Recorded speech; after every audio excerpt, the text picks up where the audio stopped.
ಆದರೆ 12,000 ಮಕ್ಕಳು, ಯಾಕಂದರೆ 12,000 ಮಕ್ಕಳು 1,200 ಮಕ್ಕಳು ಒಂದೇ ವ್ಯವಸ್ಥೆಯಲ್ಲಿ ಓದಿದಾಗ ಅವ್ರ ಕ್ವಾಲಿಟಿ ಚೆನ್ನಾಗಿ ಬರ್ತದೆ. ದ್ವಿಭಾಷಾ ಇಟ್ಟಿದ್ದೀವಿ ನಾವು. ನೀವು ಹೇಳಿದ ಕನ್ನಡ ಶಾಲೆ ಕ್ಲೋಸ್, ಯಾರು ಹೇಳಿದ್ದು ಕನ್ನಡ ಶಾಲೆ ಕ್ಲೋಸ್ ಮಾಡ್ತಾರೆ ಅಂತ? ನಾವು ಯಾವುದೇ ಕಾರಣಕ್ಕೂ ಕನ್ನಡ ಶಾಲೆ ಕ್ಲೋಸ್ ಮಾಡ್ತಕ್ಕಂಥದ್ದಿಲ್ಲ.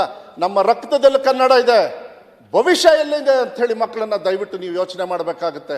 ಇವತ್ತು ಬೇರೆ ಬೇರೆ ಸಂದರ್ಭದಲ್ಲಿ ನಾನು ಅದನ್ನ ಬೇರೆ ಸಂದರ್ಭದಲ್ಲಿ ನಾನು ಚರ್ಚೆ ಮಾಧ್ಯಮದಲ್ಲಿ ನಾನು ಎಷ್ಟೊಂದು ಸತಿ ಹೇಳಿದ್ದೀನಿ. ನಾನು ಮನಸ್ಸಿಗೆ ನೋವಾಗುತ್ತೆ ಅಧ್ಯಕ್ಷರೇ.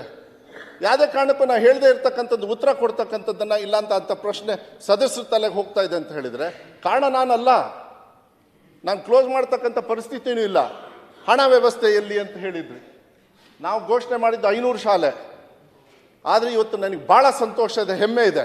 ಯಾಕೆಂದರೆ 2018ರಲ್ಲಿ ಶುರುವಾಗಿದ್ದು KPS. ನಿಮ್ಮ ತಲೆಮನೆ ಸದಸ್ಯರು ಪೂಂಜಾ ಅವರು ಇರ್ಬೋದು, ನಿಮ್ಮ ಸುನೀಲ್ ಅವರು ಇರ್ಬೋದು, ಶಿವಲಿಂಗೇಗೌಡರು ನಮ್ಮ ಕಡೆಯವರು, JDS ಸದಸ್ಯರು, ಅವರೆಲ್ಲರೂ ಏನಂದ್ರು ಗೊತ್ತಾ ಸರ್? ಚಿಕ್ಕ ಶಾಲೆನ ಮರ್ಜ್ ಮಾಡಿ ಕ್ಲೋಸ್ ಮಾಡಿ ಅಂದರು. ಇನ್ನೂ ಏನಾದ್ರು ಹೇಳಬೇಕಂದ್ರೆ ಮಧ್ಯಪ್ರದೇಶದಲ್ಲಿ ನಿಮ್ಮ ಸರ್ಕಾರ ಎಷ್ಟು ಮಾಡಿದೆ ಅಂತೇಳಿ ನಾನು ಚರ್ಚೆ ಮಾಡೋದಕ್ಕೆ ಹೋಗೋದಿಲ್ಲ. ನಾನು ಕೊಡ್ಬೋದು, ಆದರೆ ನಾನು ವರಿಡ್ ಅಬೌಟ್ ನಮ್ಮ ಕನ್ನಡ ಮಾಧ್ಯಮ ಇರ್ಬೋದು, ನಮ್ಮ ಕನ್ನಡಿಗರ ಮಕ್ಕಳ ಒಂದು ಭವಿಷ್ಯಕ್ಕೆ ನಾನು ಈ ಇಲಾಖೆಯನ್ನು ನಡೆಸ್ತಾ ಇದ್ದೀನಿ. ಅದು ನಮಗೆ ಭಾಳ ಮುಖ್ಯ ಆಗುತ್ತೆ. ಅದ್ರ ಮೇಲೇ ನಾನು ನಡೆಸ್ತೀನಿ. ಬಡವರಿಗೂ ಕೂಡ ಒಂದು ಕಡೆಗೆ ಒಳ್ಳೆ ಒಂದು ಶಿಕ್ಷಣ ಕೊಡುತ್ತೆ ಅಂತ ಹೇಳಿದರೆ ಟ್ರಾನ್ಸ್ಪೋರ್ಟೇಷನ್ ಕೊಟ್ಕೊಂಡು ಮಾಡಬಾರ್ದ ಮಾನ್ಯ ಅಧ್ಯಕ್ಷರೇ?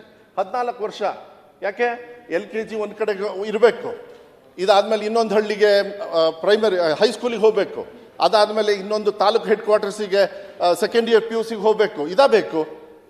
ಎಲ್ಲ ಮಕ್ಕಳಿಗೆ ಒಂದೇ ಕಡೆ ಕೊಟ್ಟಾಗದು ತಪ್ಪನೋ ಸರಿನೋ ಹೇಳಿ ನೋಡೋಣ. ಆದರೆ ಒಂದು ಹೇಳ್ತೀನಿ ಕೇಳಿ, ಯಾವುದೇ ಕಾರಣಕ್ಕೂ ಯಾವುದೇ ಶಾಲೆ ಕ್ಲೋಸ್ ಮಾಡಲ್ಲ. ಅದನ್ನು ಒಂದೇ ಉತ್ತರ ಕೊಟ್ಟುಬಿಡ್ತೀನಿ, ಅದು ಹೆಚ್ಚು ಹೇಳೋದಕ್ಕೆ ಹೋಗೋದಿಲ್ಲ. ಆದರೆ 500 ಶಾಲೆಯನ್ನು ನಾವು ಒಂದು ನಿಮಿಷ ಚಿದಾನಂದರು ಹೇಳ್ತೀನಿ. ಯಾಕೆಂದರೆ ಇದು ಮಕ್ಕಳ ಭವಿಷ್ಯದ ಭಾಳ ಮುಖ್ಯ ಇದು.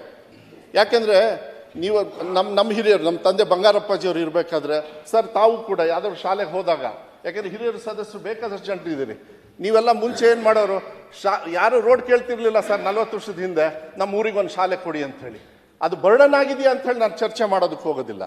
ಆದರೆ ಮಕ್ಕಳ ಸಂಖ್ಯೆ ಅಷ್ಟು ಇದೆಯಾ ಅಂಥೇಳಿ ನೀವು ಕೂಡ ಯೋಚನೆ ಮಾಡಬೇಕಾಗುತ್ತಲ್ಲ. ಈಗ 500 ಶಾಲೆ ನಾವು ಬಜೆಟಲ್ಲಿ ಘೋಷಣೆ ಮಾಡಿದ್ದು.